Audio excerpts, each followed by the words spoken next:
Gross profit margin. I personally find this to be a somewhat interesting slide, how consistent your gross margins are in this industry. How consistent the trend line, how consistent within our categories,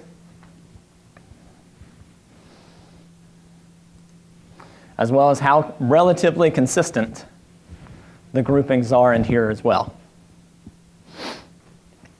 And what we can see is there is a pretty healthy scattering of the greens and the blues on all these sides, letting us know that gross margin itself is not the key driver to profitability.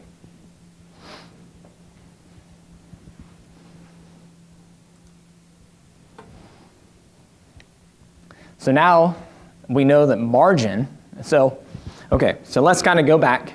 We have determined that, can anyone tell me what is the key to our elite status? What did we say? Was it the income statement or the balance sheet? It's the income statement. Okay, the income statement. The balance sheets amongst you have very little variance, largely homogeneous, and are not the key drivers to our profitability status, according to the data.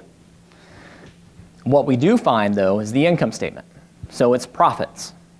So now let's uncover what is it that's providing the profits? What area? Where is this coming from? We just looked at the gross margin, and we saw that that's pretty interspersed. So it's not necessarily achieving a higher gross margin. That's not leading to the profits. Now we look at total operating expenses. We can see that there is pretty good segmentation here, especially compared to gross margin.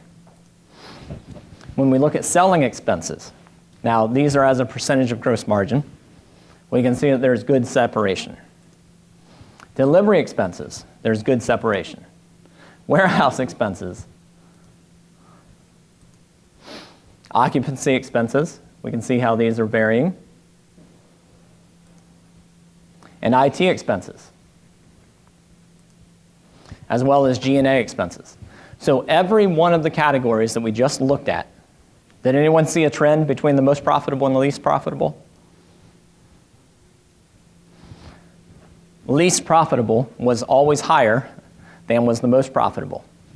So what we're seeing is effective expense control is a key for this profitability. That's what was leading it to it. In the operating expense line items.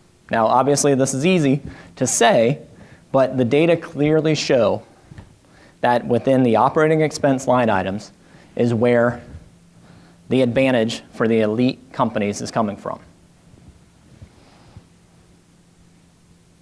And so on that, within the data report, well beyond what I'm going to bore you with this morning, is very detailed categories within each of these expense items. What I'd encourage you to do is get the report, look at your own numbers, and see where are you out of line. If you're not a top performer, chances are your operating expenses are out of line with the industry peers. Try to figure out what areas are you different, what areas are out of line, and where could you improve. And use a format like this and this conference to discuss that amongst yourselves. You know, if you see that your IT expenses are completely out of line with what is in the benchmarker or in the benchmarking tool, that's a good ability to ask questions and get a discussion going about what are others doing who are controlling their expenses better? Or did they make an investment 3 years ago that's now very much paying off for them? Use a format. Oh, yes? I wasn't paying attention to the trend lines on the old expenses slide. Mm-hmm. Are they all trending down, and are we driving expenses out continually year over year? So yeah, what we're seeing as far as trends, and to be honest, all I have is industry data. So all I have is your industry data prior to 2013. So I don't have access to all the individual data points within there. But yes, what our trend lines are showing here, that's a great question, is you can see some interesting bouncing in terms of several of them had a spike in 2012. I'm sorry? Fuel costs, okay. Okay, yeah, great, okay. So then yes, so that is what would explain here. And so now the costs came down and are somewhat rebounding. As far as the operating expenses, that's a great, sorry, let's look there. So overall, the total operating expenses has remained flat as far as the trend itself. So there's been some jumping around within the individual data points, but yeah, overall it's been pretty flat. Does that help with the? Yeah, but it kind of, your analysis kind of contradictory to my experience. We've driven our expenses down. We're not a overly profitable company, and we've driven our expenses down, and really are only, every way we look at it, the only thing to do is increase volume. Okay. As we increase volume, more than will go up. That's what we see. Okay, sure. So are some of your, because your operating expenses are largely fixed, okay? And so when you compare your values, are you above average? I mean, well, I don't want to point you out, I'm sorry. But yes. So yeah, so I would recommend, looking, and then you're right, once you get to a point, if you truly are at bare bones and you don't feel like, hey, we can drive this out, we need the volume, then that's, but according to the data, as far as who got elite status in 2014, that, yeah, it was operating expense management. So we can see that they are below average which is a good thing in this case, for their expense control. So, yes, Amanda. Oh, I'm sorry. Yes. I believe in the first slide that the more profitable were the higher volume companies. Mm-hmm. That is true. So there is a bias. As the smaller distributors are trying to decrease expenses, do you know the tipping point where the economies of scale, like you only need one HR person, but as you grow, some of your expenses obviously don't grow at the same rate. Do you know that tipping point where you start to see it just jump back up, where you've cut the only answer is to increase your sales, so you'll see it fall? Right. Now, personally, I haven't examined that. That's certainly something I could go back to the firm and run for you. And I'd be happy to. When you find it, right. Well, I'm sure that at some point there's going to be a critical value at which the aggregate shifts to more profitability. And so we'll look at that line and see where we can see a swing. Yeah, that's good. Any other ideas or thoughts? Yes. We have found it's not so much about increasing your sales. Increasing your sales is a diminishing returns. It really comes down to increasing your average order size.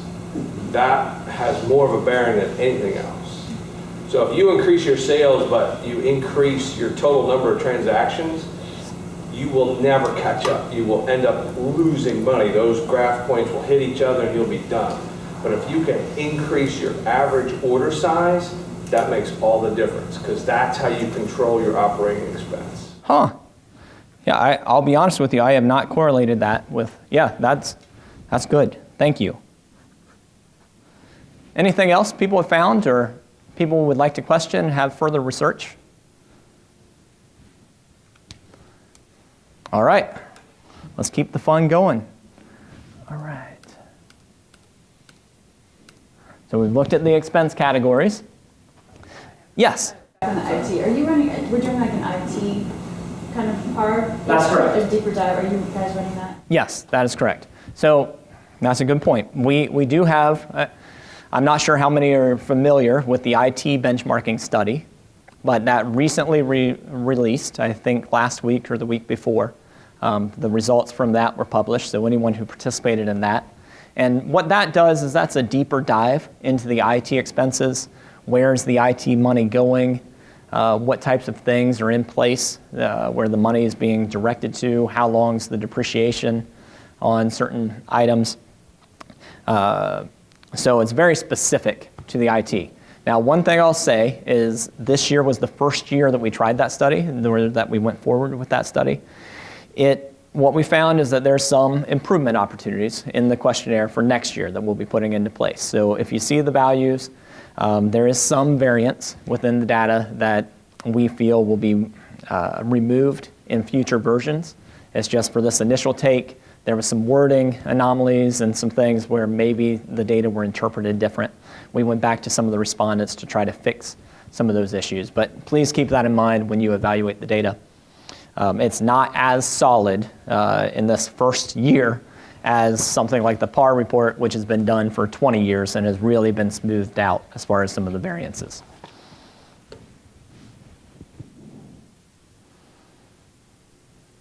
But that said, there's still a wealth of knowledge, wealth of information in that report for you. And I really think would give you a lot of good insights into the benchmarks within the IT sector. So now we're going to look at the current ratio. And the current ratio, in particular, for this allows us to know how much is in current assets over top of current liabilities. So how able are you to pay for current debts with funds or with items that are considered liquid? And so this is a liquidity metric, and we can see that there is some upswing, and in general, there is some segmentation between the most profitable and the least profitable firms. So current ratio, is that a metric that you guys evaluate regularly? Is that one of the key metrics, or? Okay. Sure. All that we do there is it's total current assets over top of total current liabilities. And we call that a metric of liquidity because we're looking at when you take your cash, your inventory, your accounts receivable, which we consider all of those liquid, and we're looking at that in relation to the current portion of debt, things that are due within a year. And we look at what is that relationship, the two. And so what we want, more is better, because that, or typically more is better, just because that allows us to know that we have more on hand, plenty on hand to pay our short-term debts. And so when we see that drop, oftentimes that can signal that maybe we're having cash flow issues, that maybe we should expect cash flow issues, or we're going to hit our line of credit hard. Things like that, it can flag that. So we like to keep the current ratio in good standing. And we can see that there is some segmentation here. And when we look at the data points, we do tend to see that there's more greens in the top half than in the bottom. But you can see that those, some who are very, very liquid, still were just in that middle range. So it's not a great indicator, but it is an okay indicator of what led to profit. Average collection period. I find this interesting. In some of the studies I do, collection period's a really, really big deal. However, and I know on your individual businesses, yes, collection period is important. You have to collect that money. You know, the further that it goes out, the more likely for bad debts, and obviously you're not cycling the cash. But what do we see here?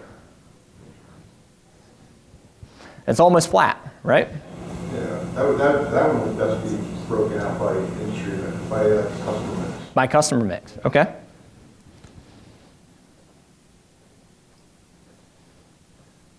And so there are certain customer segments that... We're industrial, we know our average collection is much lower than contractors. Okay.